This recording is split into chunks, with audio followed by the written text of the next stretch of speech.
I'm John Batchelor. Gordon Chang, Forbes.com, continues with me, and we're very pleased to welcome a colleague of mine, Alfred Miller, who's studying at Columbia Journalism. Alfred has brought to us a story that I believe is emblematic of the brutality and non-transparency of China today. It's the story of a man who is now in prison and is suffering. His name is Wang Bingzhan.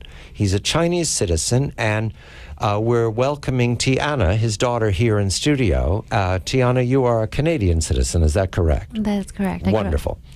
I want Alfred, who found this story and is presenting it very carefully, to give what he can, what he understands of why Dr. Wang is in jail. How did this happen to him, Alfred? Good evening to you, Alfred. Good evening, Mr. Beverly. Dr. Wang was one of the first Chinese nationals to leave China and study abroad. So in 1979, he left China, studied medicine at McGill in Canada, and then after he graduated, he decided he wanted to defect and start a overseas pro-democracy movement, Chinese democracy movement. And so he's considered the father of the overseas democracy movement, and he started a magazine. All these activities got him on the radar of the Chinese government, and in 2002, when he was traveling in Vietnam, he was kidnapped and taken into China, and he's been there ever since. He's been in prison, in solitary confinement in southern China. Tiana, when was the last time you saw your father? I last visited my father in December 2008. And what was his condition at the time? He'd been in jail, what then? 6 years after the abduction. Yeah, approximately. At the last time I saw my father, I went to go see him alone. He looked, he looked very different from the man that I knew before, as he was before. I mean, he had a shaved head, he had a white hair, he was very thin, he was wearing a jumpsuit, and he was, my father is a really charismatic man, but when I saw him that time, his demeanor was very subdued, and he was obviously in very low spirits. Alfred, what's his sentence? He's charged with espionage and terrorism. And for that, he's been given a life sentence, which I believe is really kind of unusual. Is that right, Tiana? Yeah, when my father was sentenced, it was one of the heftiest sentences ever levied on a dissident since the Tiananmen Square incident, massacre. Tiana, why can't you see your father now?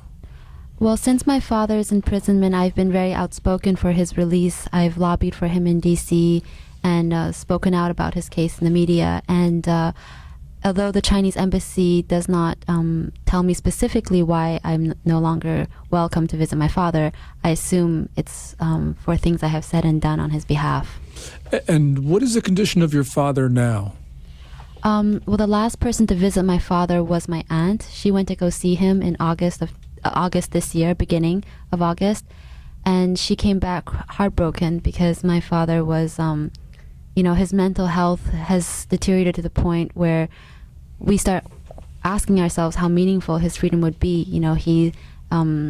He experiences paranoia and hysteria, and he has emotional outbursts. The prison only grants us 30 minutes to meet with him once a month, and in those 30 minutes he has this huge range of emotions that he can't seem to control. Gordon, does this story strike you as unique, or is this some systematic suppression of democracy advocates that's been going on for a long time? Oh, John, it's systematic because the number of people who've been imprisoned is really heartbreaking.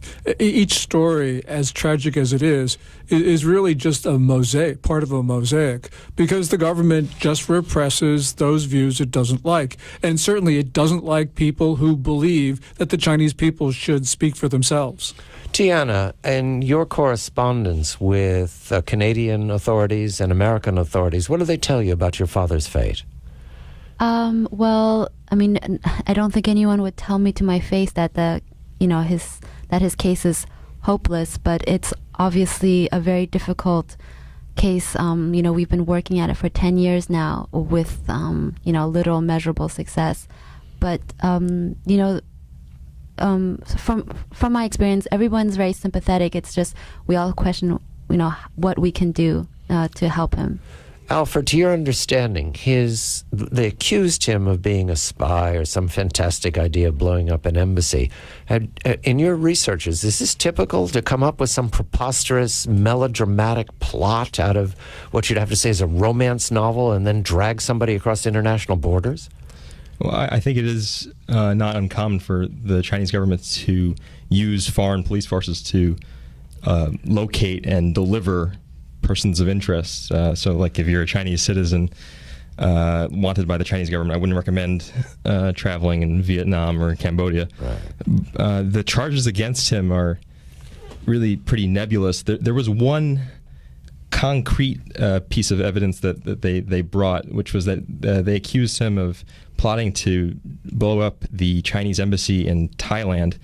But actually, Tiana's family, they've spent an inordinate amount of money trying to clear his name, and they actually sent Tiana and her brother to Thailand with it's like a story out of a spy novel, with a piece of evidence with a name of a person who could clear their father's name, and they went there and they landed in Thailand and they met this police officer.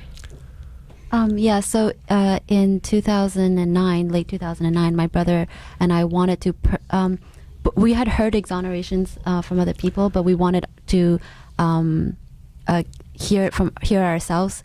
So my brother and I traveled to Thailand to meet the colonel who headed the investigation. So he's the one who investigated my father on the terrorism charge. And we were quite lucky to have located him. He was a colonel at the Royal Thai Police.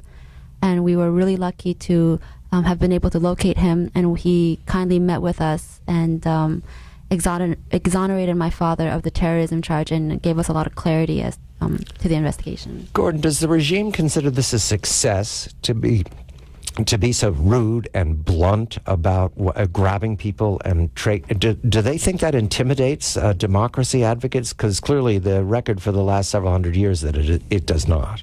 Well, what they try to do, of course, is instill fear in people. And to the extent that they can intimidate them, they think that is a success. Now, for many people, as you can see in Tiana, that just builds up the resistance. It builds up determination to get to the truth and to get freedom and justice for her father. So many times it just completely backfires. And Tiana, your experience is important here, but you also need to explain your name. What does it mean? I was born in 1989, just as the protests in Tiananmen were unfolding. My parents are obviously really concerned with pro-democracy activities in mainland, and so when I was born, they named me Tiana in commemoration of the Tiananmen Square massacre. When you traveled to China the last time, did the border police ask you about your name? No, my name doesn't ring any alarms. Well, because it could mean sky. Yeah. It could be some derivative of the Chinese character for sky. It could mean, and a matter of fact, many Chinese people do have Tian in their name. It could mean they could think I'm named after the Forbidden Palace or something like that. Finally, Wang Bingzhang. Where is he right now? What is the name of the city?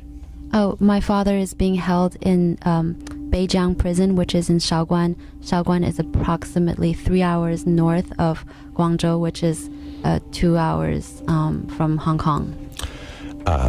Wang Tiana, Alfred Miller, Gordon Chang of Forbes.com. One man story. I'm John Batchelor.